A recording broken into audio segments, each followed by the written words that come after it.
किसी भी आर्मी में एंट्री करना कोई मजाक की बात नहीं है। यहाँ कोई बच्चे नहीं जाते, यहाँ बहुत ही जाबाजों की एंट्री होती है। दोस्तों उनकी ट्रेनिंग ऐसी होती किसी की भी होश उड़ जाए और कोई भी दहल जाए, इसी मारे इनको जाबाज कहा जाता है। असलियत के हीरो तो दोस्तों ये होते हैं, क्योंकि ये लोग हजारों में चुने हुए होते हैं। अपनी देश की सेवा की और अपने जाबाजी दिखाने के लिए ये कुछ भी करने को तैयार रहते हैं और कभी ना कभी इनकी जिंदगी में भी बात आ जाती है।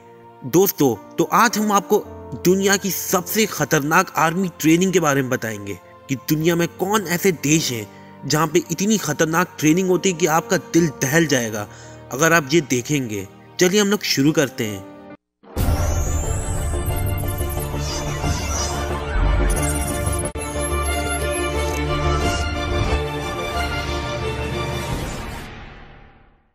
अब हम आते हैं दोस्तों साउथ कोरिया और चीन। यहाँ के कुछ इलाकों में बहुत ठंड पड़ती है, हर तरफ सिर्फ बर्फ होती है। लेकिन दोस्तों आप क्या जानेंगे कि यहाँ के जो जवान एक बहुत ही जबरदस्ती जाबाजी दिखाते हैं अपनी। ये जवान दोस्तों बर्फ में आपस में कुश्ती लड़ते हैं और शर्टलेस रहते हैं और टेम्परेचर लगभग माइनस में रहती है। जरा सी ठंडक पड़ती है दोस्तों, हम लोग मोटे से मोटे जैकेट और स्वेटर पहनते हैं, लेकिन ये जाबाज शर्टलेस रह के कुश्ती लड़ते हैं और अपनी जाबाजी का परिणाम देते हैं। बात करते हैं दोस्तों हम लोग रशिया की, जहाँ जितने भी जाबाज जवान हैं उनका आत्मविश्वास भरने के लिए एक बहुत ही खास तरह की ट्रेनिंग दी जाती है। उन्हें बुलेट को अपने सीने पर खाना होता है। ये आप सोचते होंगे वो कितनी खतरनाक बात लगती है। इसके दौरान दोस्तों कई जवान घायल भी हो जाते हैं। अंदर वो बुलेट प्रूफ जैकेट जरूर पहने होते हैं, लेकिन फिर भी ये एक्सरसाइज आसान नहीं है। ये सबके बस की बात नहीं है दोस्तों। क्या पता ये जैकेट ना काम करे तो क्या हो। अब बात दोस्तों हम लोग करते हैं यूरोप के बेलारूस की। यहाँ दोस्तों जितने भी जवान होते हैं उनको मिलिट्री ट्रेनिंग के दौरान जलती हुई लकड़ियों के ऊपर से गुजरना पड़ता है। या तो वो चेन पे चलते हैं या फिर रस्सी पे। और आप सोचिए ये कितनी पतली होती है, अगर उनका जरा से बैलेंस बिगड़ेगा तो क्या होगा उन लोग के साथ, सिर्फ मौत। और सबसे बड़ी बात दोस्तों आप ये जानेंगे कि आप हैरान हो जाएंगे, वहाँ नीचे से गोलियां भी चलती रहती हैं, जिसे बचकर इस रस्सी को वो पार करते हैं। और कितनी जाबाजी दिखानी पड़ती है। फिलीपीन के नेवी सील का एक वीक, ये दोस्तों एक ऐसा हफ्ता होता है जिसमें खाली जवानों को पूरे 24 घंटे में 1 घंटा मिलता है सोने के लिए।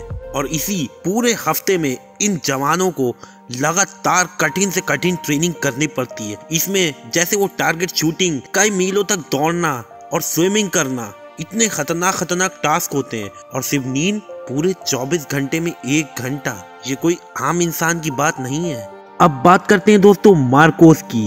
ये दोस्तों आर्मी है इंडिया की, मरीन कमांडो आर्मी की ट्रेनिंग भी कोई आम बात नहीं होती है, कोई आम इंसान दोस्तों नहीं करता है। ये बहुत ही कठिन ट्रेनिंग होती है और ये ट्रेनिंग चलती लगभग 3 से 5 साल। इसमें बहुत ही कठिन से कठिन टास्क होते हैं, जैसे जंगलों में कई मील तक दौड़ना, कई दिनों तक ना सोना, कीचड़ में लेटना, खतरनाक से खतरनाक जानवरों से सामना होना आदि बहुत कुछ। खाली कुछ ही चुने हुए लोग दोस्तों मार्कोस के कमांडो बन पाते हैं। एक ट्रेनिंग दोस्तों ऐसी भी होती है जिसका नाम होता है सर्फ कंडीशनिंग। जो नेवी सील के दोस्तों जो कमांडो होते हैं उनको लेटाल दिया जाता है समंदर के किनारे पे और एक दूसरे के बाजू वो पकड़े रहते हैं। इस दौरान दोस्तों जबरदस्त पानी की लहरें आती हैं, वहाँ लोगों का आना जाना लगा रहता है, यहाँ तक जानवर भी आसपास घूमा करते हैं और बिना कुछ हिले ढूले दोस्तों उनको उसी कंडीशन में रहना पड़ता है। यूएस मरीन की ट्रेनिंग में दोस्तों उन जाबाजों को थाईलैंड के जंगलों में भेजा जाता है और वहाँ 11 दिनों की बहुत ही सख्त ट्रेनिंग पड़ती है। उन्हें यहाँ तक कोबरा खून पीना पड़ता है और स्कॉर्पियो खाने पड़ते हैं और यहाँ तक कई जहरीले जानवर भी उन्हें खाने पड़ते हैं और इन जंगलों में काफी जहरीले जानवर दोस्तों रहते हैं। अब आते हैं दोस्तों हम लोग यूएस नेवी में। आप इनकी ट्रेनिंग के बारे में जानेंगे तो जरूर आपके होश उड़ जाएंगे। इसमें दोस्तों जो यूएस आर्मी के जो जवान हैं उनके हाथों और पैरों को बांध दिया जाता है किसी रस्सी से और उन्हें किसी गहरे पूल में डाल दिया जाता है और उनको अपने हाथ बंधे हुए और पैर बंधे हुए उसी में दोस्तों उनको ऊपर आना होता है। और ये कितना जोखिम भरा ट्रेनिंग है।